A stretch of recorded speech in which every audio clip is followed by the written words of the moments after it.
একাত্তরে যারা ছিলেন তরুণ তাদের শক্তি, চেতনা, মনোবল, উৎসাহ ও উদ্দীপনা পুরোটা ঘিরে ছিল স্বাধীনতা। লাখো প্রাণ বিসর্জন দিতেও কুণ্ঠা বোধ করেননি তারা। তরুণদের আত্মত্যাগেই বাংলাদেশ নামের নতুন দেশের জন্ম হয়েছিল। ঠিক ৫৩ বছর পর ২০২৪-এ আবারও যোদ্ধারা ফিরেছিলেন একটি গণতান্ত্রিক দেশে নিজেদের এই স্বাধিকার ও স্বাধীনতাকে পূর্ণাঙ্গ রূপে চর্চা করতে। তারাও দিয়েছেন প্রাণ। দেশের সুদিন ফিরে আনার প্রত্যয় সবার।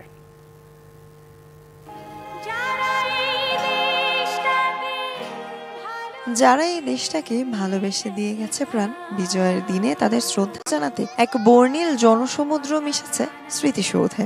লাখো শহীদকে জানাতে এই জাতির কৃতজ্ঞতা। সূর্য তার আলো পৃথিবীতে ছড়িয়েছে তখন থেকে এই স্মৃতিসৌধ প্রাঙ্গণে লাখো জনতা আসেন একটি উদ্দেশ্যেই, শহীদ আর মুক্তিযোদ্ধাদের প্রতি শ্রদ্ধা জানাতে। নানা বয়স, জাতি, ধর্ম, বর্ণ নির্বিশেষে এই শ্রদ্ধার মিছিলে এবার ছাত্র ও তরুণদের উপস্থিতি ছিল সবচেয়ে বেশি। বিগত সরকারের যেই দুঃশাসন সেখানে আমরা দেখতে পেয়েছি, আমরা আমাদের বাক স্বাধীনতা হারিয়েছি, আমরা আমাদের অধিকারের জায়গা হারিয়েছি। আমার আশা থাকবে আমরা যেন একটি স্টেবল গভর্নমেন্ট ফর্ম করতে পারি।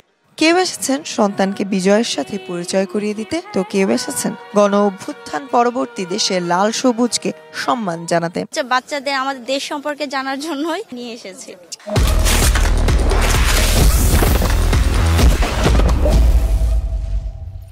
আমরা স্মৃতিসৌধে ফুল দিতে এসেছি, এখানে ঘুরতে এসেছি আমাদের বিজয় দিবসের জন্য।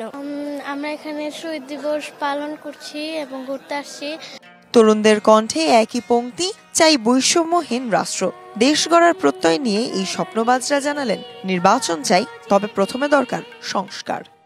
দেশকে সামনে কিভাবে এগিয়ে নেব, এদিকে আমাদের তরুণদের চিন্তা থাকবে, দুর্নীতিকে মুক্ত করতে হবে।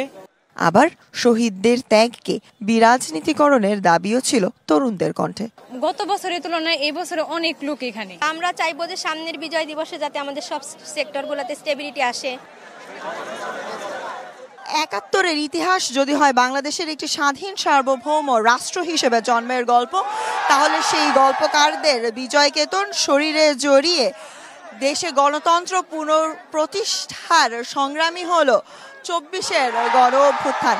দু প্রজন্মের তরুণরাই প্রমাণ করেছে দেশের জন্য সর্বোচ্চ ত্যাগ করতে সদা প্রস্তুত তারা।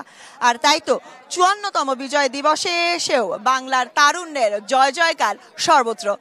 সুলতানা স্বর্ণা, জাতীয় স্মৃতিসৌধ প্রাঙ্গণ, সাভার।